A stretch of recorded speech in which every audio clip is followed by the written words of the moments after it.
Ყველას მოგესალმებით, ეს არის MMA ამბების განხილვა აირონ ლაშასთან ერთად და დავიწყოთ.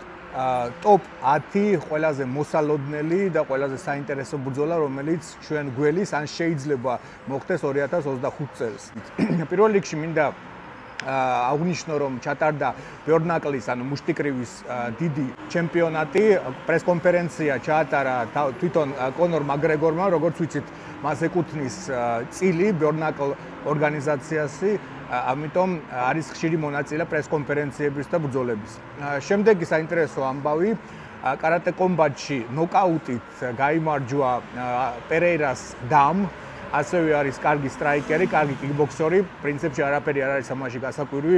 შემდეგი ამბები, ტონი ფერგუსონი ZDZ 7 წაგების შემდეგ წყვეტს კონტრაქტს UFC-სთან. ჩვენ არ ვიცით, გადის პენსიაზე თუ უბრალოდ UFC-სთან აღარ აგრძელებს, მაგრამ ფაქტი არის, რომ UFC-ში ჩვენ ტონი ფერგუსონს ვერ ვიხილავთ. ეს იყო ნამდვილად ლეგენდარული მებრძოლე, მაგრამ უკვე ასაკი თავისას შვება და 7 წაგება ZDZ ამაზე მეტყველებს. კარგი, მოდით დავიწყოთ ტოპ ბრძოლები, რომელიც ჩვენ გველოდება და უახლოესი ბრძოლა იქნება UFC აბუ-დაბიში, სადაც შეხვდება შარაბულეტი და მაიკლ ვენუმ პეიჯი.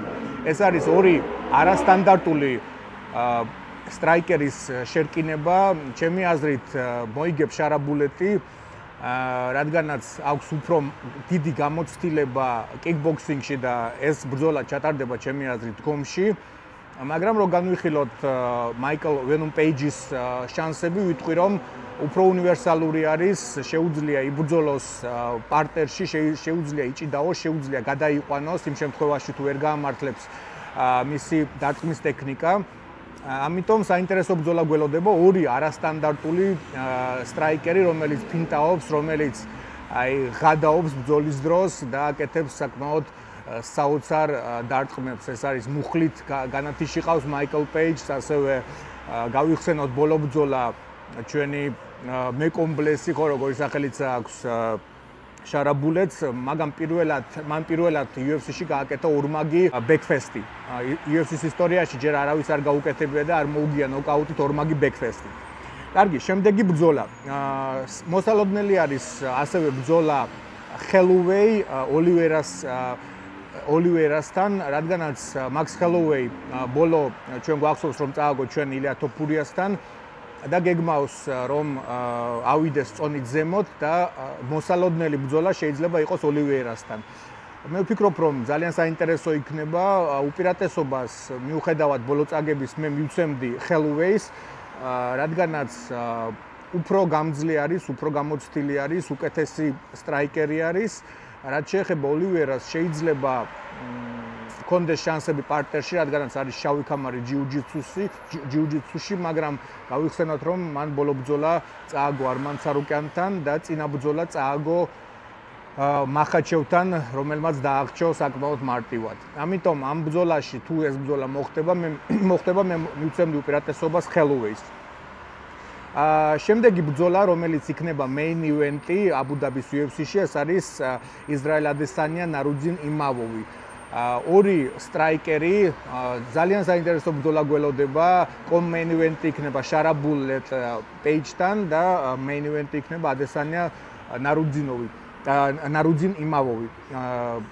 რაც შეეხება ბოლო ბრძოლას, main event-ს, მე თავისთავად უპირატესობას ვანიჭებ ისრაელ ადესანიას, მან საკმაოდ ხანგრძლივი შესვენების შემდეგ ვფიქრობ, რომ გააკეთა გადატვირთვა და ისრაელი დაბრუნდება. მე იმედი მაქვს, მე მომწონს ისრაელის ბრძოლები და იმედი მაქვს, რომ დაბრუნდება ჩვენი ძველი ადესანია, რომელიც აკეთებდა ფანტასტიკურ ნოკაუტებს.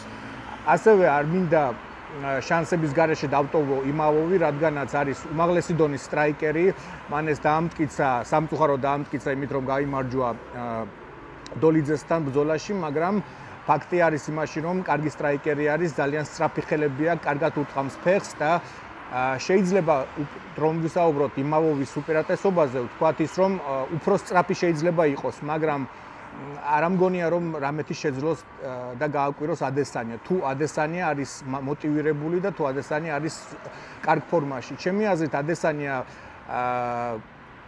დაკარგა мотивация იმის შემდეგ, რაც მოუგო პერეირას. ეს იყო პირადი ბრძოლა და ამის შემდეგ რატომღაც ჩემი აზრით ვერ გამონახა შინაგანი мотиваცია იმისთვის რომ გაემარჯვებია, რადგანაც ბევრად უფრო მარტივ სტრაიკერთან ეს მაგ სტრიკლენდზე საუბარი წააგო ბრძოლა, რაც ყველასთვის გასაკვირი იყო. კარგი, გადავიდეთ შემდეგ ბრძოლაზე, მოსალოდნელ ბრძოლაზე ვივარაუდოთ, ეს არის პორიე რომელიც უნდა შეხვდეს დასტინ პორიე, რომელიც შეიძლება შეხვდეს გეიჯის. მინდა აღვნიშნო, რომ პორიესთვის ეს იქნება ბოლო ბრძოლა, მან თავად განაცხადა, რომ ეს იქნება მისი ბოლო ბრძოლა კარიერაში, რის შემდეგაც უკვე იხდის ხელთათმანებს და ტოვებს UFC-ს. ეს არის ძალიან სამწუხარო პორიეს გულშემატკივრებისთვის და ყველასთვის, ვისაც სიამოვნებდა პორიეს, დასტინ პორიეს ბრძოლები. რომ ვივარაუდოთ ბოლო მეტოქეზე ვის უნდა შეხვდეს, შეიძლება ეს იყოს გეიჯი, მესამე შეხვდება უკვე გეიჯის და საინტერესო ბრძოლა იქნება ჩემი აზრით, ასევე მოდით ჩავაგდებ ინტრიგას და შეიძლება მოხდეს ესე, რომ თოფური ავიდეს წონით ზემოთ და შეხვდეს თოფურიას, მაგრამ დანა ვაიტის ადგილზე მე თავისთავად გავითვალისწინებდი თუ რამხელა წვლილი შეიტანა პორიამ UFC-ს ისტორიაში და მივცემდი შანსს, რომ დაასრულოს გამარჯვებით. ამიტომ თოფურია იქნება პორიესთვის ძალიან ცუდი ვარიანტი, რადგანაც შეძლებს თოფურია რომ მოუგოს ჩემი აზრით. ამიტომ რჩება ვარიანტი გეიჯისთან მესამე ბრძოლის. კარგი, გადავიდეთ შემდეგ ბრძოლაზე. ეს არის მერაბ დვალიშვილი, რომელიც სავარაუდოდ და ამაზე მეტყველებს დანა ვაიტის განცხადებაც უნდა შეხვდეს რევანში შონ ომელის. რაც შეეხება ბრძოლას შონ ომელი მერაბ დვალიშვილი, რომ ჯამში რომ ავიღოთ და დავახასიათოთ, ალბათ მერაბმა აჯობა თავისი რესლინგის ტექნიკით, თავისი პრესინგით, თავისი ხაოსური ხელების ტექნიკით, მაგრამ მოდით დაკვირვებულად შევხედოთ ამ ბრძოლას და განვიხილოთ მეხუთე რაუნდი, როდესაც ომელიმ რაც ძალიან იშვიათად ხდება, როდესაც შენ აგებ 4 რაუნდს, მე ვერ ვიხსენებ ბრძოლას, სადაც 4 რაუნდი წაეგოს მებრძოლის და მეხუთე მოეგოს. ჩემი შეხედულებით და მსაჯების კარტოჩკებზე დაამტკიცებს ამას, ომელიმ შეძლო და მოიგო მეხუთე რაუნდი, საკმაოდ კარგი დარტყმები გაუტარა მუცელში მერაბს.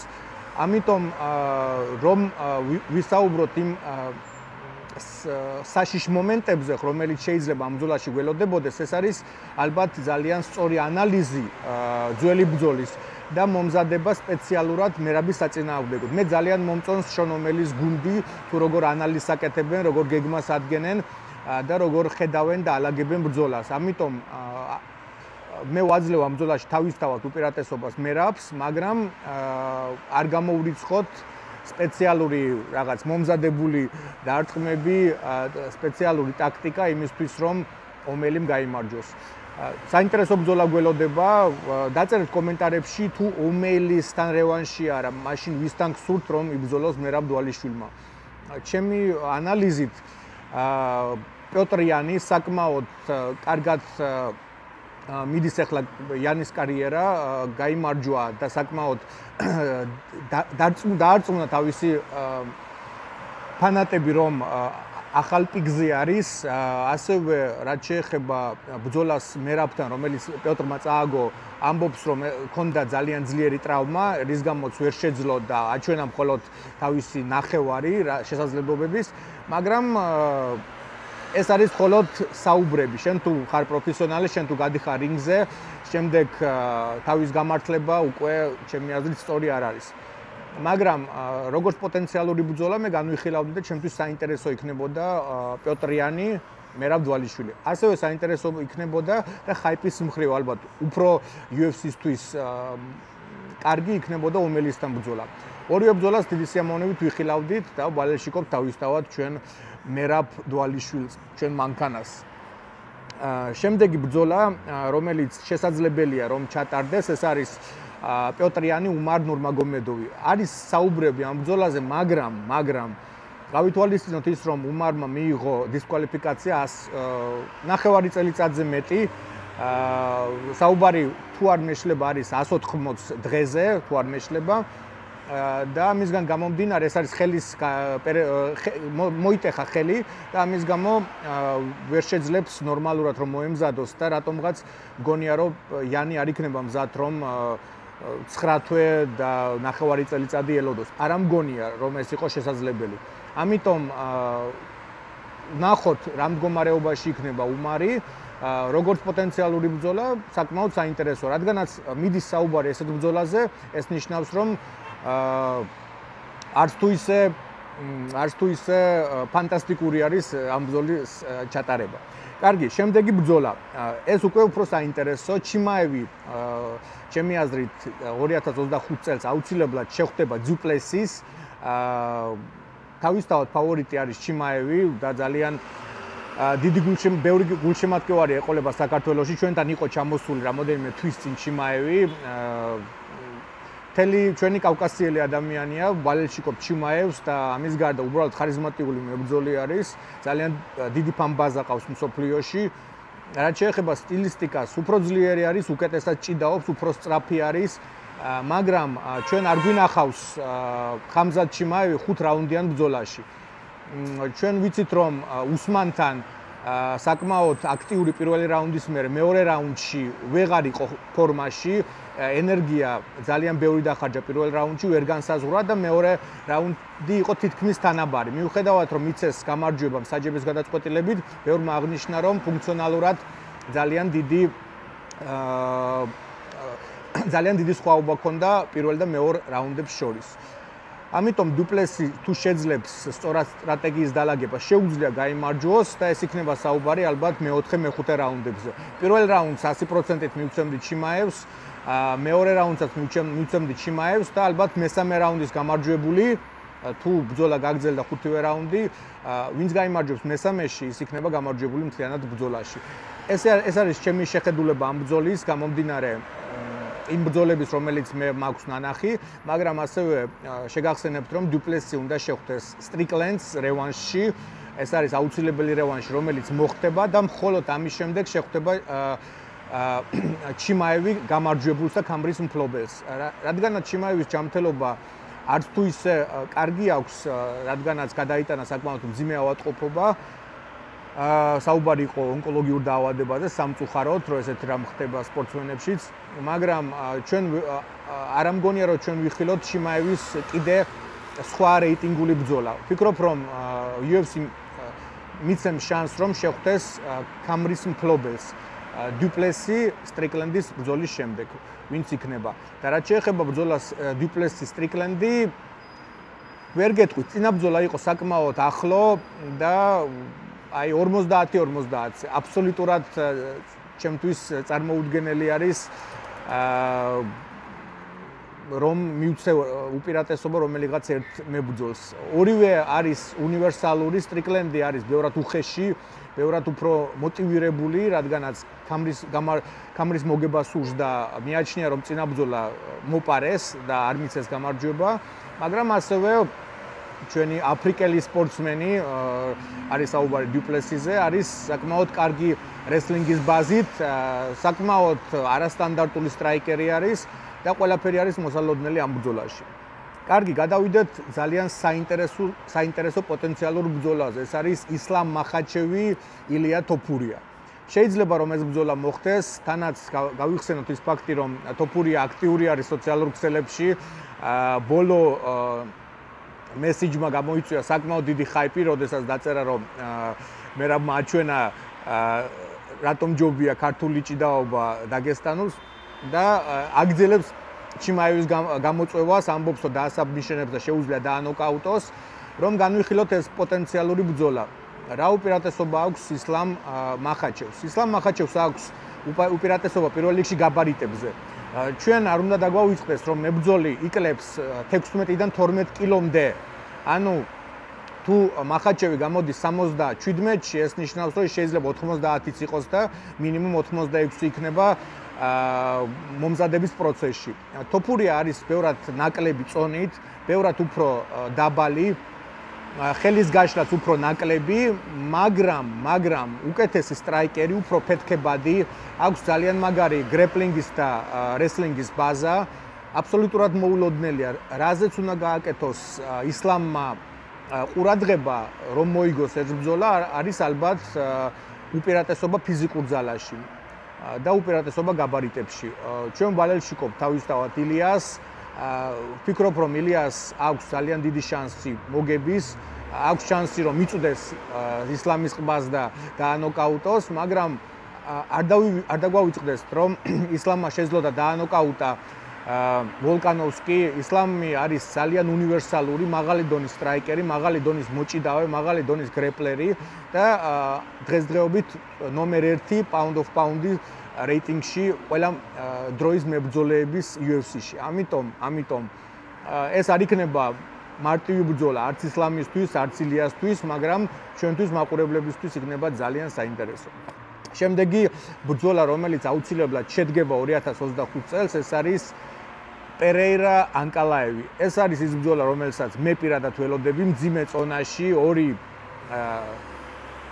ატლეტი, ზუსტად რო ეკუთვნის ეს სიტყვა ატლეტი, თითქმის 2 მეტრ არის ორივე სიმაღლეში, მაღალი დონის სტრაიკინგი, პერეირას თავისთავად უამრავი წოდება და მოგებული ჩემპიონატები კიკბოქსინგში, გლორიში, მაგრამ ანკალაევი უპირატესობა რომ ავიღოთ, ფიზიკურად უფრო ძლიერი, უფრო უნივერსალური, შეუძლია რომ იჭიდავოს და იჭიდავობს უკეთესად ვიდრე თავისთავად ვიდრე პერეირა, რადგანაც პერეირა სულ რამოდენიმე წელია რაც სწავლობს რესლინგს და გრეპლინგს, მაგრამ თავს იცავს საკმაოდ კარგად. ბოლო სოციალურ ქსელებში მიმოწერისგან გამომდინარე, ანკალაევი ამბობს, რომ დაამარცხებს პერეირას დგომში, რაშიც საკმაოდ დიდი ეჭვმეპარება, ასევე მოდით გავიხსენოთ, რომ ანკალაევს ექმნება რატომღაც, შეიძლება ეს არის ფსიქოლოგიური მომენტი, მაგრამ ექმნება საკმაოდ დიდი პრობლემები, როდესაც ბრძოლობს კამარზე. აი ესეთ გადამწყვეტ ბრძოლებში რატომღაც ითიშება ანკალაევი და ვერ აჩვენებს შედეგს. არ ვიცი რატო ხდება ეს, ვფიქრობ, რომ არის დაკავშირებული мотивациასთან, ფსიქოლოგიასთან, შეიძლება ნერვიულობს, შეიძლება ესე დაემთხვა და მომზადების პროცესი ვერ წავიდა სწორად, მაგრამ ბლახოვიჩთანაც აი წააგო, ნიჩია იყო, მაგრამ უაზროდ ისეთი ბრძოლა, რომელიც უნდა მოეგო 100%-ით, რაღაც აი ბავშვური შეცდომის გამო ვერ შეძლო და მიცემ საჯებმა ფრე. ამიტომ ამ ბრძოლაშიც მე მივცემდი უპირატესობას ტექნიკურ მხრივ, როგორც MMA-ის მებრძოლს, თავისთავად ანკალაევს, მაგრამ პერეირას აქვს აბსოლუტურად აი ესეთი ყვლელის ფსიქოლოგია, რომელმაც შეიძლება გაამართლოს. ასევე მაგრად უთხოვს მარცხენა ხელს და იმ შემთხვევაში თუ ანკალაევი ძალიან აყვება თამაშში დგომში, საკმაოდ დიდი შანსები არის, რომ ანკალაევს დაანოკაუტებს. მე როგორ ვფიქრობ, დასრულდება ეს ბრძოლა, მე ვფიქრობ, რომ მოიგებს ანკალაევი, ვფიქრობ, რომ შეძლებს და მოიგებს ალბათ დგომში, რადგანაც პერეირას გამოცდილებასთან ერთად, გამარჯვებების გამოცდილებასთან ერთად, საკმაოდ ბევრი ნოკაუტებიც აქვს ანაკიდები.